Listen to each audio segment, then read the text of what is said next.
Hello my beautiful soul, welcome back to my channel. तो guys, हम करने वाले हैं आपके पार्टनर की करंट फीलिंग्स और नेक्स्ट सेक्शन के ऊपर रीडिंग देखेंगे। आपके पार्टनर का नेक्स्ट सेक्शन क्या होगा, ये एक जर्नल रीडिंग होगी। हो सकता है कुछ बातें आपके साथ रेजोनेट ना हो, टाइमलेस होगी, तो जब भी आपके सामने आएगी आप इस रीडिंग को देख सकेंगे। सभी ज़ोडिएक साइन के लिए ये रीडिंग होने वाली है, ओके। और टाइमलेस होगी तो जब भी आपके सामने 1 साल 2 साल 5 साल बाद तो भी आप इस रीडिंग को देख सकेंगे, ओके। जब तक हम कार्ड शफल करते हैं आपको बिल्कुल पॉजिटिव रहना है, नेगेटिव बिल्कुल भी नहीं होना। जिनके लिए आप ये रीडिंग देखना चाहते हैं आप उन पर फोकस कर सकते हैं और पॉजिटिव होकर रीडिंग के साथ खुद को कनेक्ट कर सकते हैं। ऊपर वाला जल्दी से आपके पार्टनर से आपका रीयूनियन करवा दे। जो भी बीमार है उन सभी को अच्छी सेहत तो लंबी उम्र मिले, और जो भी नेगेटिविटी हो, थर्ड पार्टी आप सभी की लाइफ से पूरी तरह से दूर हो जाए। आपके पार्टनर आके हमेशा के लिए आपके हो जाए, ओके। चलिए हम रीडिंग स्टार्ट करते हैं। आप सभी की लाइफ में बहुत सारी खुशियाँ हैं। स्पिरिट हमें डिवाइनली गाइड कीजिए हमारे व्यूवर्स के पार्टनर की करंट एनर्जीज और नेक्स्ट सेक्शन क्या होगा उनके लिए। S of wands,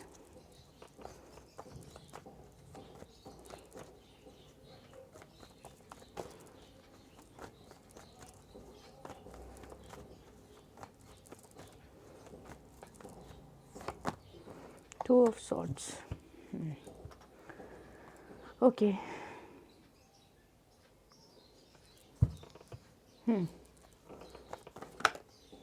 the hierophant,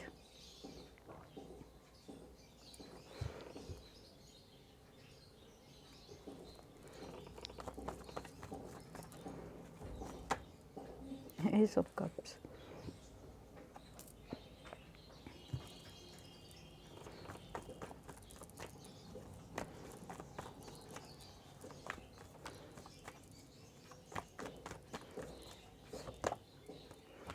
10 of swords, okay.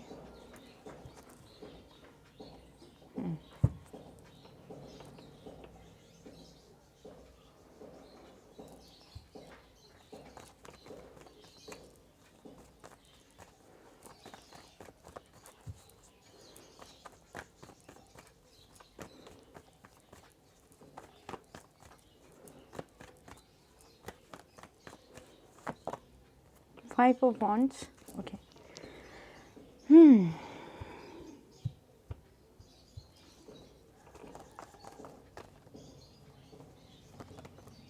The hermit,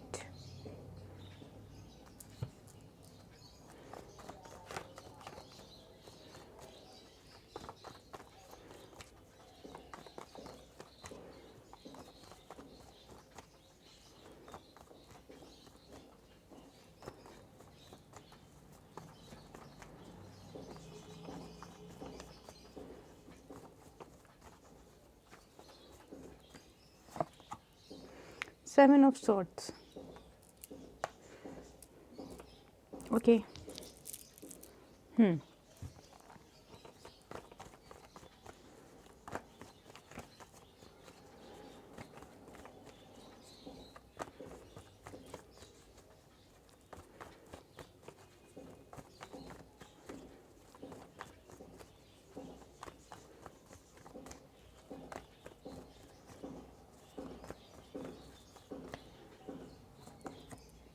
8 of pentacles, okay.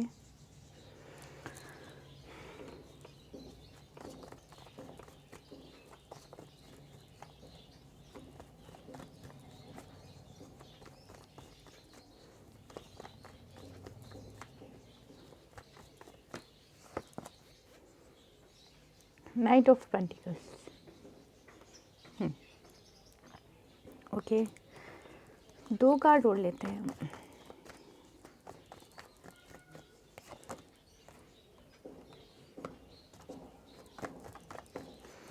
आपके पार्टनर की करंट फीलिंग्स,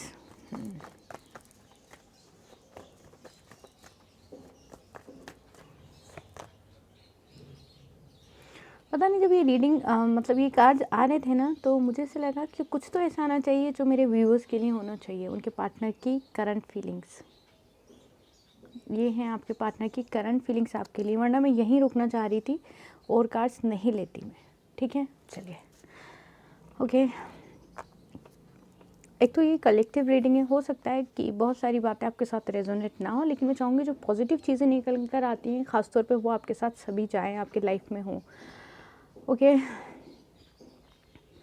आपके और आपके पार्टनर के बीच में काफ़ी ज़्यादा आर्ग्यूमेंट्स तो हुए ही होंगे और आपके पार्टनर ने आपको बहुत ज़्यादा कुछ सुना दिया और पूरा सोच समझ कर, पूरे स्मार्टली मतलब बहुत ज़्यादा सोच समझ कर ये सब चीज़ें कही गई थी आपको और गुस्सा काफ़ी किया गया आपके ऊपर, सुनाया गया आपको बहुत ज़्यादा।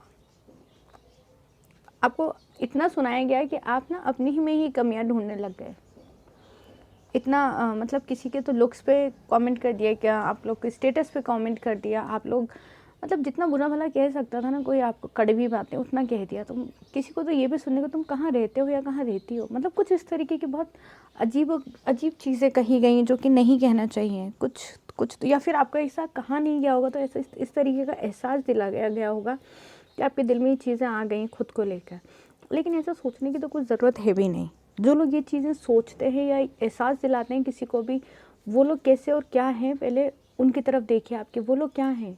तो उन लोगों की वजह से अगर आप खुद में कमियां ढूंढेंगे या फिर खुद को बुरा समझने लग जाएंगे या फिर अपने आप को बुरा कहने लगेंगे, अपने आप को, ये कहीं से कहीं तक भी सही नहीं है मेरे हिसाब से। तो ऊपर वाले ने सबको एक जैसा बनाया है, आपके अंदर बहुत ज़्यादा अच्छाई है कि कम से कम आपने किसी को नीचा नहीं दिखाया। उस इंसान में कितनी कमियां होंगी जो वो दूसरों को नीचा दिखाए। उसके बाद भी ऐसा कुछ खास होगा नहीं, कहने की बातें होंगी बस, फालतू का घमंड, फालतू का एटीट्यूड, होगा कुछ भी नहीं।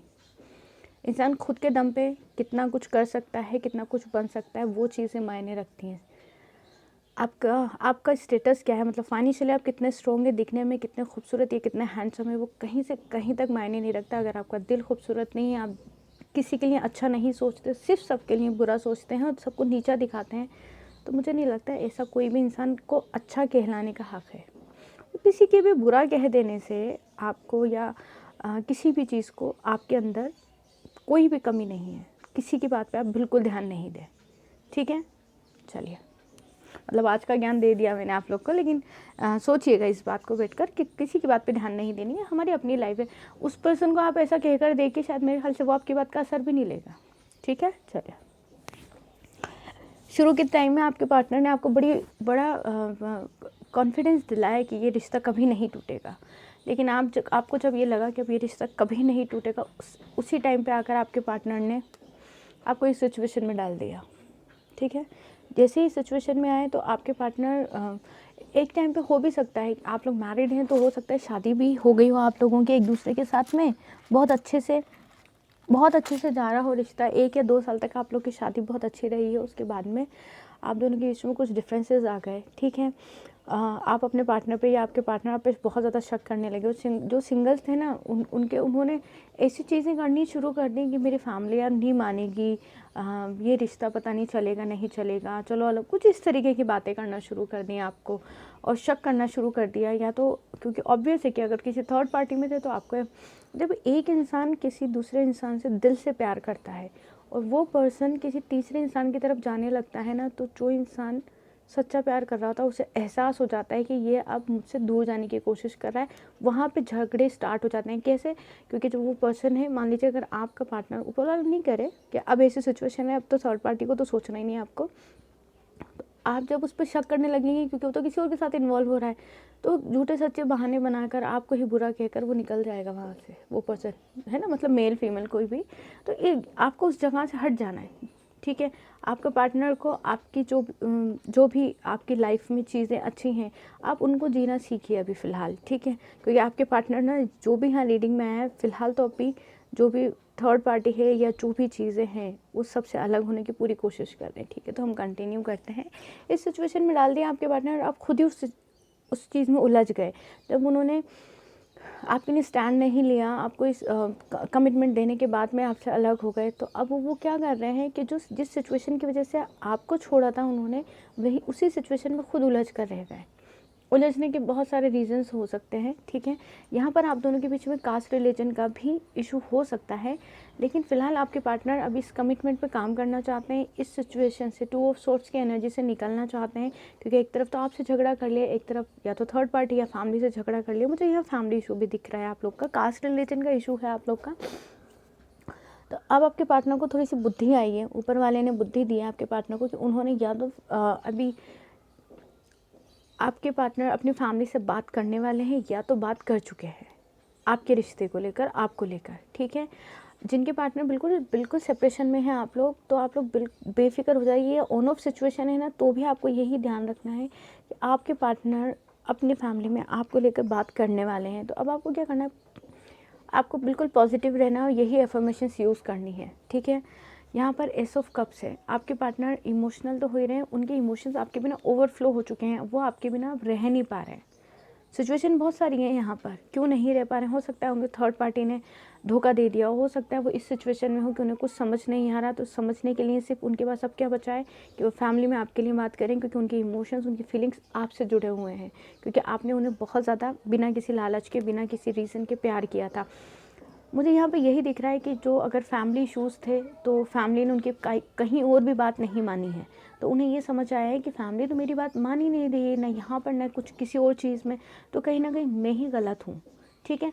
तो उनकी फैमिली ने उनको कहीं एक बड़ा झटका और दिया है, किसी भी रीज़न को लेकर। हो सकता है कि उन्होंने कोई और पक्ष रखा हो अपना, तो वहाँ पर भी उनकी फैमिली ने इनकार कर दिया हो, आपको भी छोड़ने को मजबूर किया उनकी फैमिली ने। तो कहीं ना कहीं उनको ये समझ में आया कि मेरी बात तो कहीं रह ही नहीं रही है, मेरी खुशी कहीं नहीं है इन सब चीज़ों में, इसलिए वो बहुत ज़्यादा अभी हर्ट है, बहुत ज़्यादा। और उनका अपनी फैमिली से आप और थर्ड पार्टी से जो भी है, वहाँ पे उनका झगड़ा बहुत ज़्यादा हो रहा है, आर्ग्यूमेंट्स हो रहे हैं, वो अकेले इन सब चीज़ों को झेले। तो कहीं ना कहीं आपके पार्टनर भी यहाँ पर मुझे चीज़ों से भागते हुए दिख रहे हैं, क्योंकि यहाँ पर हमारे पास 7 ऑफ सोर्ड्स का कार्ड भी है, ओके। बहुत ज़्यादा उनके झगड़े हो रहे हैं, उनका वो अपने आप को इस सिचुएशन में है अभी आपके पार्टनर, ये उनकी करंट फीलिंग्स हैं। आपके लिए स्टैंड लेने की पूरी कोशिश है अब आपके पार्टनर की। अगर उन्होंने कभी बातचीत नहीं की थी अपनी फैमिली से आपके रिश्ते को लेकर, तो वो अपनी फैमिली में तो बात करेंगे ही, साथ में अपने इमोशंस उनको बताएंगे कि अब आप उनके बिना मतलब आपके बिना आपके पार्टनर नहीं रह सकते हैं। उनकी ये हालत है, अब आपके लिए स्टैंड लेने की पूरी कोशिश कर रहे हैं आपके पार्टनर। कोई एक तो पर्सन है आपके पार्टनर की लाइफ में, जिससे आपके पार्टनर ना गाइडेंस ले रहे हैं इस रिश्ते के बारे में। द हर्मिट, वो आगे बढ़ना चाहते हैं इस रिश्ते में। तो या तो हो सकता है कोई एस्ट्रोलॉजर हो, या उनको कोई ऐसा बेस्ट फ्रेंड हो जो उनको ये गाइड कर रहा है कि उन्हें किस तरीके से इन सब सिचुएशन से निकलना है और भागना है। आपके पार्टनर इस सब सिचुएशन से निकल कर आपकी तरफ आएंगे। द हेरोफेंट, अब आप एफर्मेशंस यूज़ कर सकते हैं कि जिनके पार्टनर की फैमिलीज़ नहीं मान रही है ना, आप एफर्मेशंस यूज़ कीजिए कि आपके पार्टनर की फैमिली मान चुकी है आप दोनों की शादी के लिए। ये आप एफर्मेशंस यूज़ कर सकते हैं और अपने पार्टनर को हिम्मत दे सकते हैं कि अगर वो जो भी स्टैंड ले रहे हैं आपके रिश्ते के लिए, उसमें उनको सक्सेस मिले, ओके। और यहाँ पे आपके पार्टनर का कोई तो ऐसा पर्सन है जो उन्हें गाइड कर रहा है कि तुम्हें नेगेटिविटी से भागना है और भागकर अपने पार्टनर की तरफ जाना है, पार्टनर की तरफ कमिटमेंट लेकर जाना है। क्योंकि यहाँ पर हमारे पास नाइट ऑफ पेंटिकल और पेज ऑफ पेंटिकल्स आए हैं, जो ये दिखाता है कि आपके पार्टनर आपको खोना तो नहीं चाहते, साथ में वो डिसाइड कर चुके हैं। मुझे लग रहा है कि यहाँ पर देखिए डिसाइड कर चुके हैं कि उन्हें आप ही की तरफ आना है। उन्होंने अपना डिसीजन सुना दिया है। इन दो कार्ड से मैं देख सकती हूँ कि आपके पार्टनर ने डिसीजन सुना दिया है अपनी फैमिली में कि मुझे ये बर्डन अब और नहीं सहना है, मुझे अपने पार्टनर की तरफ जाना है और उसके साथ शादी करनी है। ये ना चीज़ है, अब ना टाइम तो नहीं लगने वाला है, क्योंकि डिसाइड करके आपके पार्टनर अपनी फैमिली में डिसीजन ले चुके हैं कि अब मैं इस बर्डन को ज़्यादा नहीं झेल सकता। आपके मैरिड हैं तो आपके पार्टनर से तो आपकी शादी हो ही चुकी है, तो अब आपका रीयूनियन होना है अब, ठीक है। और सिंगल्स की शादी होने वाली है उनके पार्टनर के साथ। आपको या तो 1111 बहुत ज़्यादा दिख रहा होगा, 222 और 2222 बहुत ज़्यादा दिख रहा होगा। ये आपके रीयूनियन का टाइम है आपके पार्टनर के साथ में, ओके। अब आपको क्या करना है, मैं हमेशा ये बोलती हूँ आपको एकदम पॉजिटिव एफर्मेशंस यूज़ करनी है, ओके। यहाँ पर हम कुछ और मैसेजेस देख लेते हैं आपके लिए,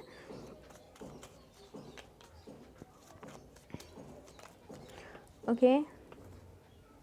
अपॉर्चुनिटी, आपको इस रिश्ते के लिए वापस एक गॉड अपॉर्चुनिटी देंगे और आप दोनों हमेशा के लिए एक हो जाएंगे, ठीक है, ओके। आपको थोड़े से और पैशंस रखने हैं,